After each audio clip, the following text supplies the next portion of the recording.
আসসালামু আলাইকুম ওয়া রাহমাতুল্লাহি ওয়া বারাকাতুহু। আলহামদুলিল্লাহি ওয়াহদা ওয়াসসালাতু ওয়াসসালামু আলা মান লা নবিয়্যা বা'দা ওয়া আলা আলিহি ওয়া আসহাবিহি ওয়া মান ওয়ালা আম্মা বা'দ। আলহামদুলিল্লাহ, আজকে আমাদের আলোচনার মূল বিষয় কিয়ামতের আলামত জানা জরুরি কেন? কেন কিয়ামতের আলামত জানতে হবে? এ বিষয়ে আমরা সংক্ষিপ্ত একটু আলোচনা করব। মোট আমরা এই বিষয়টিতে 9টি পয়েন্ট আলোচনা করব যে কেন কিয়ামতের আলামত জানাটা জরুরি। তো 1 নাম্বার পয়েন্ট হচ্ছে তাহকিকুল ঈমান বিল গায়েব, যে আমরা যারা ঈমানদার, যারা নিজেদেরকে ঈমানদার বলে দাবি করি, আমরা সকলেই কিন্তু গায়েবের প্রতি ঈমান এনেছি।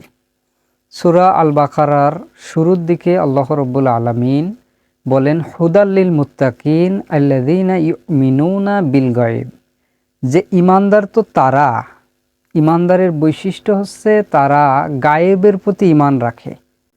আর যেহেতু কিয়ামতের আলামত এটা সম্পূর্ণ একটি গায়েবের বিষয়, এজন্য এই গায়েবের বিষয় ঈমান আনাটা প্রত্যেক মুমিনের উপর ফরজ। তো আমি যদি কিয়ামতের আলামত না জানি, কিয়ামতের আলামত সম্পর্কিত বিষয়ে যদি আমার জ্ঞান না থাকে, তো কিভাবে আমি এটার উপর ঈমান আনব? এজন্য কিয়ামতের আলামত জানা অত্যন্ত জরুরি। 2 নম্বর বিষয়, যে কিয়ামতের আলামত জানার মাধ্যমে আল্লাহর আনুগত্যের উপর অটল রাখা, নিজেকে আনুগত্যের দিকে ধাবিত করা, আর কিয়ামতের দিনের জন্য প্রস্তুতি গ্রহণ করা। যেমন একদিন নবী সাল্লাল্লাহু আলাইহি ওয়াসাল্লাম বললেন যে ওয়াইলুল লিল আরব, যে আরবদের ধ্বংস অনিবার্য। মিন শাররিন কাদ ইকতারাবা, যে তাদের অনিষ্টতা একেবারে নিকটবর্তী চলে এসেছে, অথচ এই আরববাসী গাফেল হয়ে বসে আছে, তারা গাফলতির মধ্যে পড়ে আছে। আজকে ইয়াজুজ এবং মাজুজের প্রাচীরের কিছু অংশ খুলে গিয়েছে।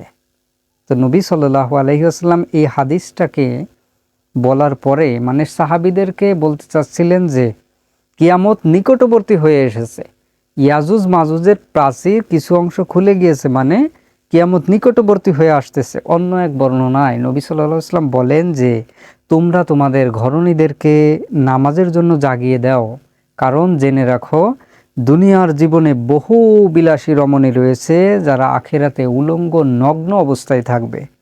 তো এই সকল বিষয় বলে নবী সাল্লাল্লাহু আলাইহি ওয়াসাল্লাম মূলত কিয়ামতের আলামত সম্পর্কে, যে কিয়ামতের আলামত নিকটবর্তী আসতেছে, এজন্য এই সকল প্রস্তুতি গ্রহণের জন্য আমাদের কিয়ামতের আলামত জানতে হবে। 3 নম্বর পয়েন্ট, যে কিয়ামতের আলামত জানার মাধ্যমে শরীয়তের অনেক বিধি বিধান, হুকুম, আহকাম, ফিকহি মাসলা মাসাইল সম্পর্কে জানা যায়। যেমন নবী সাল্লাল্লাহু আলাইহি ওয়াসাল্লাম একদিন বললেন যে দাজ্জাল যেদিন পৃথিবীতে আসবে, সর্বপ্রথম দিনটা হবে একটা বছরের সমান, এর পরবর্তী দিনটা হবে একটা মাসের সমান, এর পরের দিনটা হবে একটা সপ্তাহের সমান। তখন সাহাবারা জিজ্ঞাসা করলেন, প্রশ্ন করলেন, ইয়া রাসূলুল্লাহ সাল্লাল্লাহু আলাইহি ওয়াসাল্লাম, যে যদি দাজ্জাল আগমনের প্রথম দিনটা 1 বছরের সমান হয়, তাহলে কি আমরা ওই দিনে একদিনের নামাজ আদায় করব, না আমরা কিভাবে সালাত আদায় করব? তখন নবী সাল্লাল্লাহু আলাইহি ওয়াসাল্লাম বললেন যে না, তোমরা তখন সময় নির্ধারণ করে নিবে, মানে কোনটা ফজর, কোনটা জোহর, কোনটা আসর, কোনটা মাগরিব, কোনটা ইশা, এটা তোমরা নির্ধারণ করে নিবে। তার মানে তোমরা ওই 1 বছরে পুরো 1 বছরের সালাত আদায় করবা, কিন্তু সময়টা নির্ধারণ করবা। ঠিক এই হাদিসটির উপর ভিত্তি করে পৃথিবীর অনেক অঞ্চলের মানুষ তাদের সালাতের সময় নির্ধারণ করে নিয়েছে। মানে পৃথিবীর এমন এমন অঞ্চল আছে যেই অঞ্চলে সূর্য কখনো ডোবে না, সূর্য সারাক্ষণ উঠে থাকে। আবার পৃথিবীর এমন অঞ্চল আছে যেখানে সূর্য ওঠেই না, আবার অনেক অঞ্চল আছে সূর্য ডোবেই না। তো এই অঞ্চলের মানুষগুলো এই হাদিসটির উপর ভিত্তি করে তারা তাদের সলাতের সময় নির্ধারণ করে নিয়েছে, সওমের সময় নির্ধারণ করে নিয়েছে, ইত্যাদি ফরজ হুকুম আহকামগুলো ওই অঞ্চলের মানুষগুলো এই হাদিসটির উপর ভিত্তি করে তারা সেট করে নিয়েছে। তো এজন্য কিয়ামতের আলামত জানা আমাদের জরুরি। 4 নম্বর বিষয়, যে নবী সাল্লাল্লাহু আলাইহি ওয়াসাল্লাম যে সত্য নবী, নবী সাল্লাল্লাহু আলাইহি ওয়াসাল্লামের সত্যতা প্রমাণের জন্য কিয়ামতের আলামত জানা জরুরি। কারণ নবী সাল্লাল্লাহু আলাইহি ওয়াসাল্লাম যে আলামতগুলো বলে গেছেন, যে বিশাল একটা অংশ অলরেডি কিয়ামতের আলামতের বিশাল একটা অংশ বাস্তবায়ন হয়ে গেছে। তাহলে নবী সাল্লাল্লাহু আলাইহি ওয়াসাল্লাম হক, সত্য, কারণ তিনি এই যে এলমে গায়েবের বিষয়, কিয়ামতের আলামত তো একটা এলমে গায়েবের বিষয়। তো এলমে গায়েবের বিষয়বস্তু তিনি কেমনে বলে দিলেন? নিশ্চয় এটা ওহির মাধ্যমে বলে দিয়েছেন। এই জন্য নবী সাল্লাল্লাহু আলাইহি ওয়াসাল্লাম যে সত্য নবী, এটা কিয়ামতের আলামত জানার মাধ্যমে আমরা বুঝতে পারবো, এটা সত্যতা প্রমাণ হবে। সূরা আল জিনের 26 এবং 27 নম্বর আয়াতে আল্লাহ বলেন যে আলিমুল গায়েব, যে আল্লাহ রব্বুল আলামিন হচ্ছে সমস্ত গায়েবের একমাত্র জ্ঞানী। তিনি তার গায়েবের কোনো কিছু প্রকাশ করেন না ইল্লা মানির তাদামের রসুল, তার মনোনীত রাসূল ছাড়া।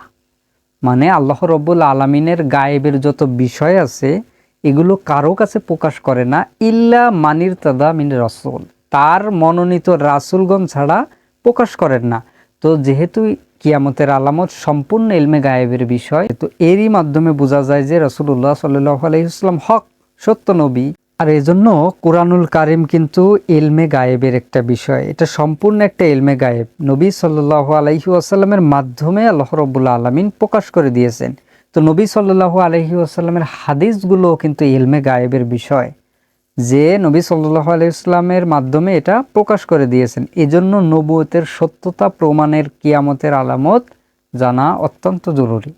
5 নাম্বার বিষয়, যে এই কিয়ামতের আলামত জানার মাধ্যমে যেই ফিতনাগুলো শুরু হবে, এই ফিতনাগুলো থেকে বাঁচতে হলে, সতর্ক থাকতে হলে কিয়ামতের আলামত জানতেই হবে।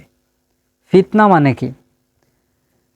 ফিতনা মানে হচ্ছে এমন অবস্থার সম্মুখীন হয়ে যাওয়া যে আমি বুঝতে পারতেছি না যে কোনটা হক কোনটা বাতিল।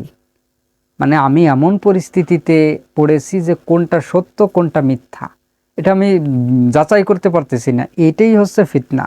যেমন 4 রাস্তার মোড়, 4 রাস্তার মোড়ে আমি যে দাঁড়ালাম, তো আমি যেই দিকে যাব এখন ওই দিকটা আমি চিনতে পারতেছি না, যে আমি যেই দিকে যাব ওই দিকের রাস্তা কোন দিক। এই পরিস্থিতির সৃষ্টি হওয়াটাই হলো ফিতনা। ঠিক আমি দিন পালন করতে চাই, আমি দিন ইসলাম মানতে চাই, কিন্তু দিন ইসলামের হক কোনটা বাতিল কোনটা এটা আমি নির্ধারণ করতে, আমি যাচাই করে উঠতে পারতেছি না। এটা মানে আমি ফিতনায় পড়ে গেছি, এটাই হচ্ছে ফিতনা। অথবা এমন পরিস্থিতি হওয়া, যে এমন পরিস্থিতির সম্মুখীন হলাম যে আমি কুফরের দিকে, শিরকের দিকে, বেদাতের দিকে, হারামের দিকে ধাবিত হওয়ার সম্ভাবনা তৈরি হয়েছে, মাসিয়াতুল্লাহর দিকে মানে গুনাহের দিকে ধাবিত হইতেছে। এটার নাম হচ্ছে ফিতনা। মানে নিজে সত্যের উপরে অটল রাখতে পারতেছি না, কোনটা হক কোনটা বাতিলের মানদণ্ড ঠিক নাই, এই পরিস্থিতি সৃষ্টি হওয়াটাকেই ফিতনা বলে, এটাই ফিতনা। তো যখনই একটি আলামত প্রকাশ পাবে, ওই আলামতের ব্যাপারে আমাকে সতর্ক থাকতে হবে। তো এই সতর্ক থাকতে হলে আমার কিয়ামতের আলামত জানতে হবে। যেমন দাজ্জালের চোখ কেমন হবে, রাসূলুল্লাহ সাল্লাল্লাহু আলাইহি ওয়াসাল্লাম বর্ণনা দিয়েছেন যে দাজ্জালের চোখ, সে এক চোখে অন্ধ হবে, কিন্তু তোমাদের রব অন্ধ নন। মানে সে বিশাল অলৌকিকত্ব দেখাবে আইস। এখন যে কিয়ামতের আলামত না জানে, যার ভিতরে এই জ্ঞান নাই, সে তো মনে করবে আমার রব, কারণ সে অনেক কিছু দেখাইতেছে, দেখছে, কিন্তু তার এক চোখা থাকবে অন্ধ, কিন্তু তোমার রব অন্ধ নন। দাজ্জাল এক চোখে অন্ধ, তোমার রব অন্ধ নয়। আবার দাজ্জালের কপালে কাফারা অক্ষর লেখা থাকবে, মানে কাফের। তো যেই ব্যক্তি কিয়ামতের আলামত সম্পর্কে, এই হাদিসগুলো সম্পর্কে যার ধারণা নাই, সে তো তাকে রব বলে মেনে নিবে, সে দাজ্জালকে দাজ্জাল হিসেবে মানবে না। আবার দাজ্জালের আনিত অসংখ্য অলৌকিক জিনিস, এই সম্পর্কে রাসূলুল্লাহ সাল্লাল্লাহু আলাইহি ওয়াসাল্লাম সমস্ত বর্ণনা দিয়েছেন। এই জন্য এগুলো যদি না জানি তাহলে আমরা ফিতনায় পড়ে যাব। এজন্য কিয়ামতের আলামত জানা অত্যন্ত জরুরি। 6 নম্বর বিষয়, যে আকস্মিক হঠাৎ কোনো কিছুর সম্মুখীন হওয়ার চাইতে আগে সেই বিষয়টা সম্পর্কে জ্ঞান অর্জন থাকলে সেটার প্রস্তুতি থাকে। যেমন মেহমান আগে চলে আসা আর খবর দিয়ে আসা, দুইটার মধ্যে কিন্তু বিশাল পার্থক্য। যে মেহমান যদি আসে, হঠাৎ চলে আসলো, একটা বিধি ব্যবস্থা, বিশাল আয়োজনের একটা ব্যাপার আছে, কিন্তু যখন যদি জানিয়ে আসে যে আমরা আসতেছি, তখন ওই পরিবারের একটা পূর্ব প্রস্তুতি থাকে। এজন্য কিয়ামতের আলামতগুলো তো আকস্মিক ঘটবে আস্তে আস্তে। তো এই বিষয়গুলো যদি আমি জ্ঞান থাকে তাহলে আমি বুঝতে পারবো, আমি সেই অনুযায়ী প্রস্তুতি নিয়ে আমি চলতে পারবো। এজন্য কিয়ামতের আলামত জানা জরুরি। 7 নম্বর বিষয়, কিয়ামতের আলামত জানা থাকলে মুসলিমদের আশা ভরসা বেড়ে যাবে, মানে আশার দরজা খুলে যাবে মুসলিমদের। কারণ কিয়ামতের আগে সারা পৃথিবীতে তাওহীদের জোয়ার, তাওহীদের জয় জয়কার শুরু হয়ে যাবে, শিরিক বেদাত সমস্ত কিছু উৎখাত হয়ে যাবে। আলহামদুলিল্লাহ যে এখন কিন্তু আসলে পুরো পৃথিবীতে এই একটা পরিস্থিতি শুরু হয়েছে যে তাওহীদের জোয়ার, চারিদিকে তাওহীদের সমস্ত কিছু আমরা দেখতেছি আলহামদুলিল্লাহ। তো তাওহীদের চারিপাশে জোয়ার দেখতেছি মানে কিয়ামতের দিকে আমরা আস্তে আস্তে ধাবিত হচ্ছি।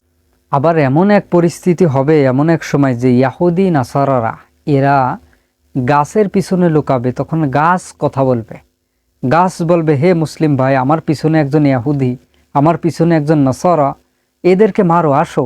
মানে ইয়াহুদি নাসারারা কুফফার মুশরিকিনদের কোথাও জায়গা হবে না পৃথিবীর, এমন পরিস্থিতি এমন সময় সৃষ্টি হবে। আবার পরবর্তীতে এক সময় গিয়ে এই সমস্ত মুসলিমরা তাওহীদ থেকে বিচ্যুতি, মানে তাওহীদ থেকে সরে যাবে।